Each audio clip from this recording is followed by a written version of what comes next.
This is an ABC News special report.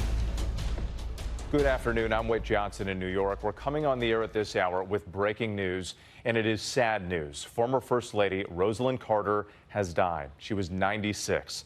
The Carter Center says that she died peacefully with family at her side at the couple's home in Plains, Georgia. Just last week, she entered hospice care at home. She was married to former President Jimmy Carter for 77 years. They had the longest marriage of any presidential couple. The 39th president entered hospice back in February. He is now 99 years old. ABC's Martha Raddatz looked back on her long and productive life. I just want to say thank you. Rosalynn Carter's most significant role was that of presidential advisor. An almost equal extension of myself is how the former president once described his wife. I think it's because Jimmy and I have a mutual respect for each other. And if I go out in the countryside and see things that are problems and come home and tell him that I think we need to do something about that, he listens to me and he looks into the situation. Rosalynn grew up in Plains, Georgia. Her best friend and classmate happened to be Jimmy Carter's sister.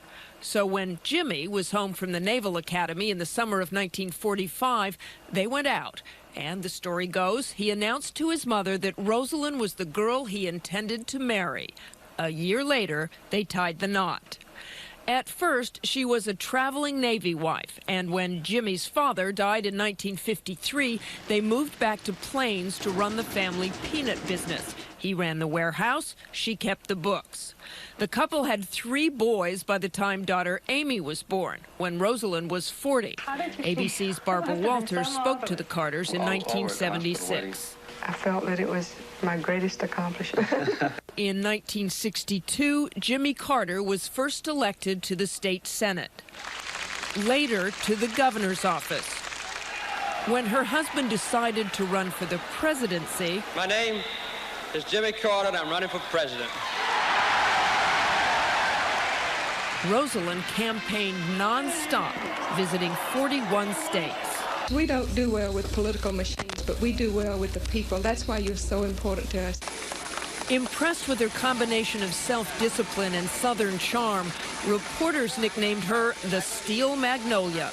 I, Jimmy Carter, do solemnly swear that I During her 4 years as First Lady, Rosalynn Carter continued to work for reforms in mental health programs. I think just by focusing attention on the problem, you can be effective. I can certainly let Jimmy know what the recommendations of the commission are. She worked on behalf of increased aid for the elderly and remained committed to women's issues, including pushing for the ratification of the Equal Rights Amendment. The First Lady from Plains will be remembered for her commitment to building what she called a more caring society. Because there is no way that we can be at peace if our children are suffering unnecessarily.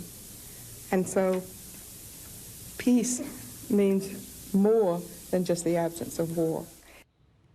A remarkable life. Again, former First Lady Rosalynn Carter passing away at the age of 96. We'll have much more on ABC News Live and a full wrap-up on World News Tonight. For now, I'm Whit Johnson in New York. We'll send you back to regular programming. This has been a special report from ABC News.